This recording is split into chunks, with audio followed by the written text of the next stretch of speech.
Hello student, welcome to EduFunday. I am your mentor for chemistry and today we are going to learn about thermodynamics. So in thermodynamics, we are going to learn about lattice enthalpy, Born-Haber cycle, enthalpy of a solution or and enthalpy of dilution.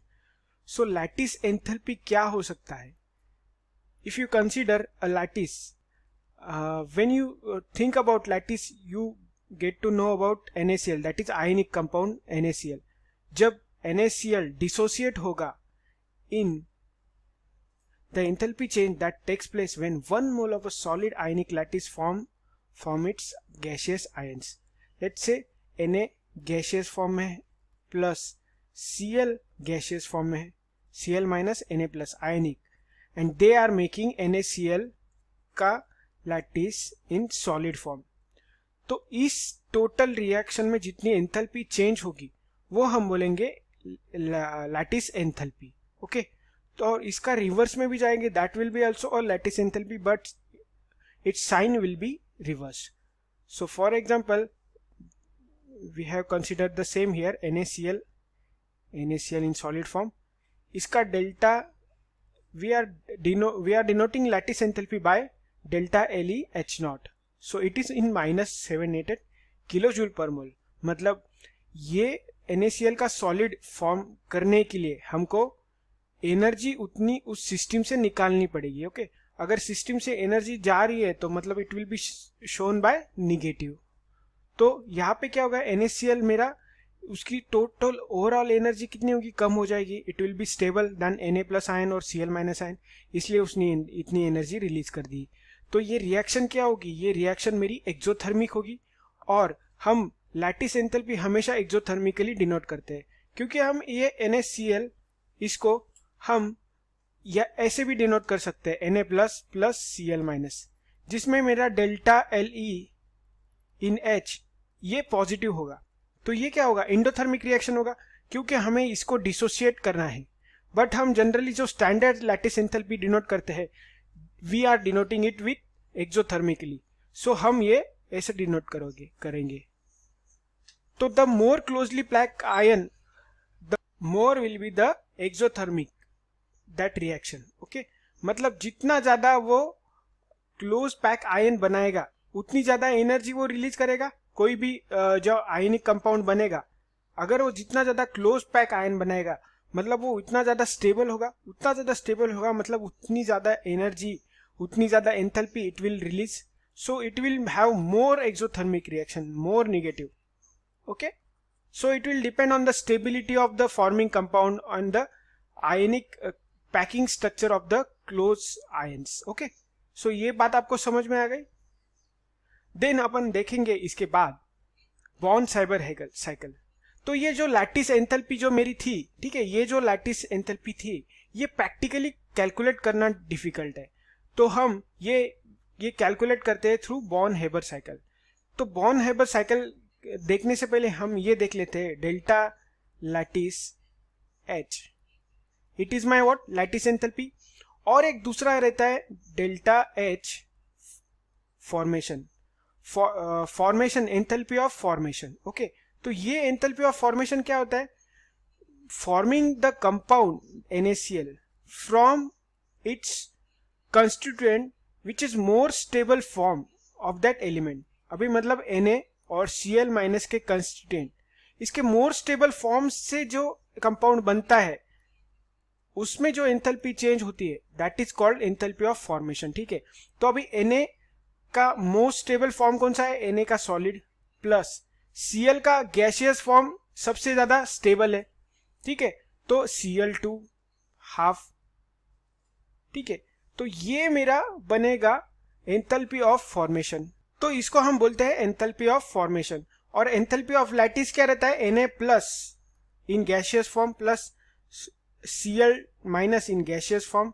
इससे जो NaCl in solid form बनेगा this is my enthalpy of lattice enthalpy. ठीक है, तो formation enthalpy और lattice enthalpy में you have to get the difference, right. अभी हम देखेंगे बॉर्न-हाइबर साइकिल से हम कैसे इसको फाइंड आउट करते हैं. Let's see. Since it is impossible to determine lattice enthalpy by experiment, we use it and indirect method we construct an enthalpy change called Born-Haber cycle. इसमें क्या होगा, Na plus plus Cl minus NaCl देगा, delta length delta H that is enthalpy, lattice enthalpy we calculate. अभी ये Born-Haber cycle जो है ये किस प्रिंसिपल से चलता है, ठीक है, ये चलता है मेरे हेस लॉ के प्रिंसिपल से, ठीक है। तो हेस लॉ हमें क्या बोलता है कि मल्टीपल स्टेजेस में मान लीजिए मेरा ए से बी बन रहा है, बी से सी बन रहा है और सी से बन रहा है डी, इसका है delta H1, delta H2, delta H3। तो मेरा ए से जो डी बनेगा उसका क्या आएगा, delta H is equal to delta H1 plus delta H2 plus delta H3, right. यही बोलता है मेरा हेस लॉ, जिसको हम अगर मान लीजिए मैं स्टेटमेंट के थ्रू बोलूं तो multiple stages or step of reaction, the total enthalpy change for this reaction is the sum of the all the enthalpy change of the reactions, right। तो यही बोलता है। तो हेबर साइकिल में क्या बोला है कि मेरा A से B, B से C, C से D और D से A, मान लीजिए A से B, B से C, C से D और D से A, तो ये जो एंथैल्पी बनेगा, ठीक है, तो टोटल साइकिल में टोटल मेरा 0 आएगा क्योंकि डी से ए जब जाऊंगा मैं तो क्या बनेगा, यहाँ पे अगर मान लीजिए डेल्टा एच था तो ये माइनस डेल्टा एच हो जाएगा, ठीक है। तो टोटल ओवरऑल सम जो मेरा वो आएगा 0, ये प्लस ये तीनों, ठीक है, ये तीनों डेल्टा H1, डेल्टा H2 और डेल्टा H3। तो ओवरऑल जो साइकिल का सम रहेगा वो मेरा 0 रहेगा, ठीक है। तो ये बॉर्न-हाइबर साइकिल का प्रिंसिपल जो है वो हेस लॉ से ही आया है। तो देखते हैं हम ये कैसे होगा। अभी मैंने आपको डिफरेंशिएट किया था डेल्टा H ऑफ लैटिस और delta H enthalpy of formation, ठीक है। तो देखिए एंथैल्पी ऑफ फॉर्मेशन यहाँ पे किसे दिखा रहा है, एंथैल्पी ऑफ फॉर्मेशन। मान लीजिए मेरा Na इन सॉलिड फॉर्म है और क्लोरीन गैसियस फॉर्म में, ये क्या है, most stable form of the constituent, ठीक है। तो इससे अगर कोई NaCl बन रहा है तो ये मेरा क्या होगा, एंथैल्पी ऑफ फॉर्मेशन, ये कितना आया, प्लस 112 किलोजूल पर मोल, ठीक है। और अगर यही NaCl मैं अगर Na प्लस और Cl माइनस से बनता हूं तो ये क्या आएगा, delta H of lattice enthalpy आया, ठीक है। तो मुझे ये वन स्टेप प्रोसेस आया, वन स्टेप, इसमें मैंने निकाल लिया कि कितना डेल्टा F फॉर्मेशन आया। अगर मैं Na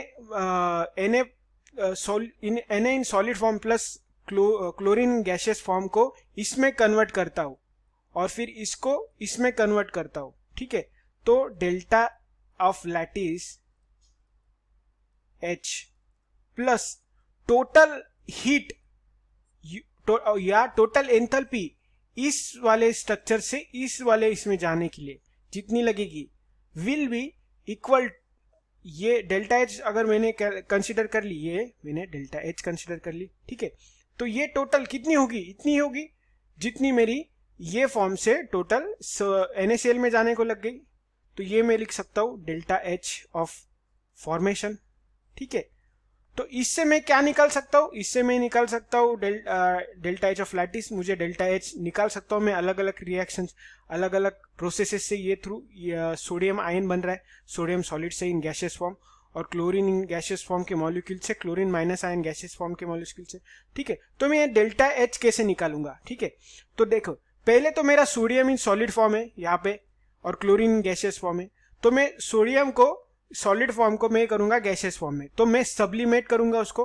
तो डेल्टा H ऑफ सब्लिमेशन कितना है, 108। तो ये गैसियस फॉर्म में बन गया, ये गैसियस फॉर्म में बन गया।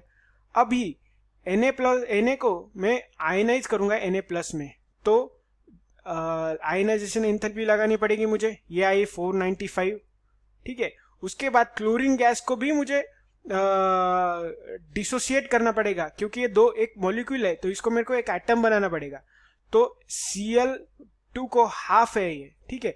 तो हाफ बॉन्ड डिसोसिएशन एंथैल्पी को से मतलब 121 किलोजूल से मुझे क्या मिला, Na प्लस प्लस Cl इन गैसियस फॉर्म। अभी इसको मुझे आयनाइज करना पड़ेगा, मतलब इसको एक इलेक्ट्रॉन देना पड़ेगा, मतलब क्या है, इलेक्ट्रॉन गेन एंथैल्पी मुझे देनी पड़ेगी। तो Na plus plus Cl minus, तो ये माइनस में आ गई और मेरा क्या बना, Na plus plus Cl minus. और इसको मैं अगर लैटिस बनाऊंगा तो डेल्टा एच ऑफ लैटिस जो बनेगी वो मेरी NaCl बनेगी। मतलब मेरा डेल्टा एच यहां पे क्या आ गया, ये मैं 1 बाय 1 लिखूंगा। इसमें पहले आ गया मेरा delta of sublimation that is H plus क्या आया, delta of ionisation H plus half of delta bond dissociation enthalpy plus ये आया लास्ट में delta Eg H minus. Okay, तो ये आया मेरा टोटल। ठीक है, तो मतलब इस पूरे बॉर्न हेबर साइकिल से मुझे क्या पता चलता है, ये डेल्टा H प्लस ये delta lattice of H minus plus, अभी देखिए ये मेरा साइकिल ऐसे जा रहा है राइट, तो डेल्टा HF ऐसे है दिया गया है। अगर तो मुझे ऐसे लेना है तो क्या लेना पड़ेगा, माइनस, तो minus of delta HF equal to आता है 0। तो यही इधर लेके जाओगे तो यही मेरा इक्वेशन बनेगा। तो बॉर्न हेबर साइकिल ने हमें क्या बताया कि total summation of all the enthalpies along the cycle, इसका सम कितना आएगा, मेरा 0 आएगा। तो उसके थ्रू हम निकाल सकते हैं lattice enthalpy of any lattice structure. ठीक है, तो ये मेरा बॉन्ड डिसोसिएशन एंथैल्पी के थ्रू पता चला मुझे।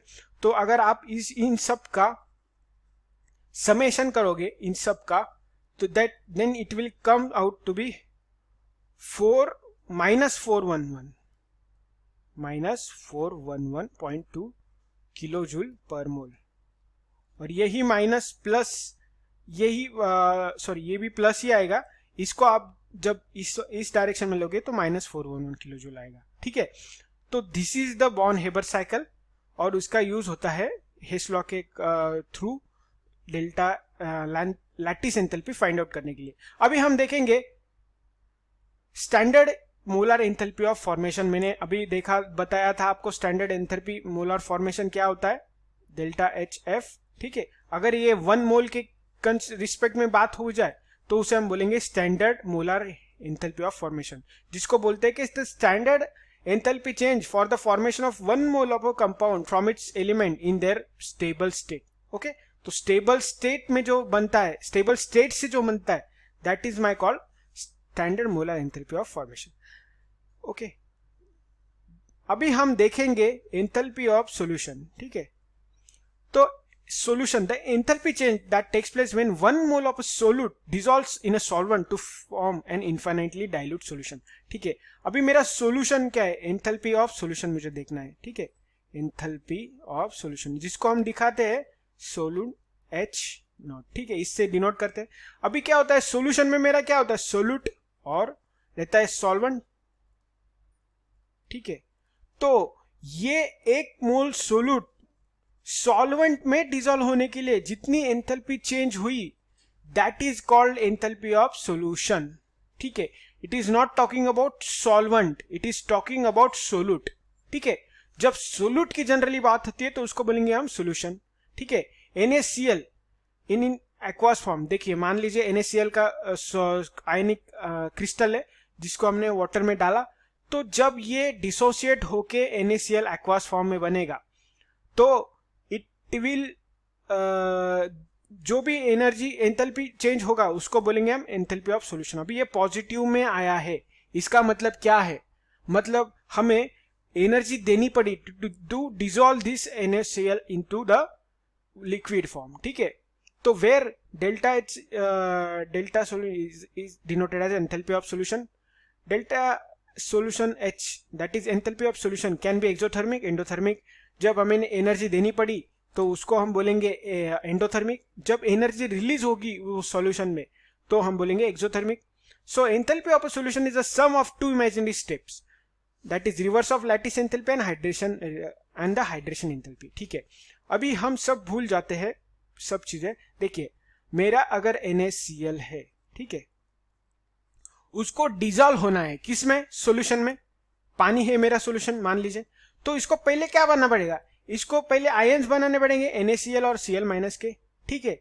आयंस बनाने के बाद इसे खुद हाइड्रेटेड फॉर्म में जाना पड़ेगा। हाइड्रेटेड मतलब क्या, Na के आजू बाजू में वाटर के मॉलिक्यूल जाने चाहिए, Cl के आजू बाजू में वाटर के मॉलिक्यूल जाने चाहिए। मतलब यहाँ पे क्या लगा, ये क्या है, ये मेरा लैटिस एंथैल्पी है, जिससे वो क्या हुआ, टूट गया मेरा क्रिस्टल। और ये मेरा क्या है, ये मेरा हाइड्रेशन एंथैल्पी है H। तो यही चीज यहाँ पे बोली गई कि enthalpy of a solution is the sum of two imaginary step that is reverse of lattice enthalpy. क्योंकि लैटिस एंथैल्पी हम हमेशा पॉजिटिव में डिनोट करते हैं, तो यहाँ पे पॉजिटिव में अगर आप डिनोट करोगे तो ये ऐसे होगा, पर हम जा रहे हैं इस डायरेक्शन में, तो इसलिए minus of lattice enthalpy, reverse of lattice enthalpy and hydration enthalpy, ठीक है, हाइड्रेशन एंथैल्पी। तो ये है मेरा हाइड्रेशन एंथैल्पी। तो यही चीज बोली गई, जब भी सॉल्यूशन की बात हम करते हैं तो हम लैटिस एंथैल्पी, क्योंकि उसको पहले लैटिस में कन्वर्ट करते हैं और उसको पहले बाद में हाइड्रेट करते हैं, हाइड्रेशन एंथैल्पी। तो ये दोनों का सम होता है मेरा लैटिस एंथैल्पी, यही बात इसमें की गई है। So let's move forward. अभी देखते हैं हाफ एंथैल्पी डायग्राम इसमें देखेंगे, ठीक है। जो हाइड्रेशन, जो सॉल्यूशन का है वो हम देखेंगे कैसे ये हाइड्रेशन से होता है। और ये कहां से आया, ये हेस लॉ से आया। मान लीजिए मेरा NaCl सॉलिड फॉर्म में है, ठीक है, और इसका लैटिस एंथैल्पी दिया गया है +776 किलो जूल। मतलब NaCl किस में कन्वर्ट होगा, अभी Na प्लस और Cl माइनस में कन्वर्ट होगा, देखिए कन्वर्ट हुआ। उसके बाद अभी H2O, ठीक है, अभी एक NaCl aqueous, Cl minus aqueous, ठीक है। तो ये हाइड्रेशन -77 किलो जूल, ठीक है। अभी यहाँ पे हेस लॉ या बोल सकते हो बॉर्न हेबर साइकिल का एप्लीकेशन देखते हैं, ठीक है। मुझे क्या दिया है, पहले NaCl एक सॉलिड फॉर्म में था जिसको हमने सोल्यूबल किया। डेल्टा H सोल्यूशन कितना आया मेरा, ये आया मेरा 5 किलो जूल पर मोल, ठीक है। अभी हमने क्या किया, ये 1 स्टेप प्रोसेस था, इससे ना जाते हुए ये 2 स्टेप प्रोसेस में गए हम, ठीक है। तो पहले हमने क्या किया, NaCl को आयनिक फॉर्म में ले आया, मतलब minus delta H। Lattice enthalpy कितना आया, ये दिया गया 776 किलो जूल, ठीक है, प्लस ये मैं निकाल रहा हूं डेल्टा H ऑफ सॉल्यूशन, ठीक है। 2 प्रोसेस में किए हमने ये, प्लस अभी इसको हाइड्रेटेड फॉर्म में लेके गए, तो इसमें क्या हुआ, plus hydrated enthalpy delta H। तो ये कितना हुआ, 776 plus -771 that is 5 kilo joule. तो आप देखिए 1 स्टेप प्रोसेस से गए या 2 स्टेप प्रोसेस से गए, सेकेंड स्टेप प्रोसेस से, आपका जो डेल्टा H ऑफ सॉल्यूशन है वो मेरा सेम ही आया, दैट इज 5 किलो जूल।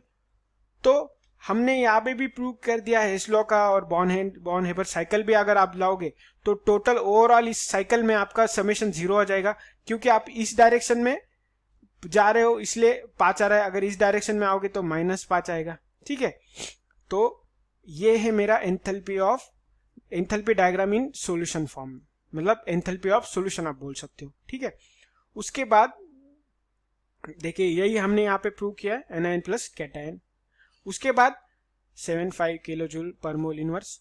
उसके बाद अभी हम देखेंगे एंथैल्पी ऑफ डाइल्यूशन, ठीक है, एंथैल्पी ऑफ डाइल्यूशन। अभी एंथैल्पी ऑफ सॉल्यूशन हमने देखा, एंथैल्पी ऑफ डाइल्यूशन में क्या होगा कि change in enthalpy when solvent is added in the solution. We are not talking about solute. अभी solvent मतलब NaCl अगर था और मेरा H2O अगर था, तो अब मैंने पहले 100 ml H2O डाला था, अभी अगर मैं 200 ml डाल रहा हूँ H2O और 100 ml बढ़ा रहा हूँ, तब जाके जितना एनर्जी एंथैल्पी चेंज हुआ, that is called enthalpy of dilution. तो जनरली एंथैल्पी ऑफ डाइल्यूशन में क्या होता है, the more you add solvent the more increase in temperature, because heat is absorbed when you add solvent in the solution, heat is absorbed from the surrounding generally ऐसा देखा जाता है, ठीक है। तो चलिए हम निकालते हैं कैसे इसका। So let's erase it. It is defined as enthalpy change that occurs when a solution of one concentration is diluted further to form the solution of another concentration. मान लीजिए HCl है लिक्विड फॉर्म में और उसमें हमने water डाल दिया तो HCl एक्वस फॉर्म बन गया, ठीक है। अभी इस वाले केस में जितना एंथैल्पी चेंज होगा that is my -0.76 kilo joule. अभी ये माइनस में आ रहा है, मतलब क्या हो रहा है, उसने क्या किया है, एनर्जी रिलीज की है, ठीक है। एनर्जी रिलीज बाय सिस्टम, मतलब जैसे जैसे आप अमाउंट ऑफ सॉल्वेंट बढ़ाओगे वैसे वैसे वो इतना उतना निगेटिव होता जाएगा। डेल्टा एच ऑफ आप बोल सकते हो सॉल्यूशन निगेटिव हो जाएगा। तो difference between this delta H of solution will be my enthalpy of dilution. Enthalpy of dilution हम बोल सकते हैं, ठीक है। तो एंथैल्पी ऑफ सॉल्यूशन आपको समझ में आया, एंथैल्पी ऑफ डाइल्यूशन समझ में आया। जब हम सॉल्वेंट उसमें यू ऐड करते हैं देन जो चेंज होता है इन डाइल्यूशन जो एंथैल्पी में, that is called enthalpy of dilution. So हमने क्या क्या देखा, बॉर्न हेबर साइकिल देखा, उसके बाद एंथैल्पी ऑफ लैटिस एंथैल्पी देखी, एंथैल्पी ऑफ फॉर्मेशन देखा, then we have seen enthalpy of solution and enthalpy of dilution. So I hope you understand this. Thanks for watching EduFunday. Thank you.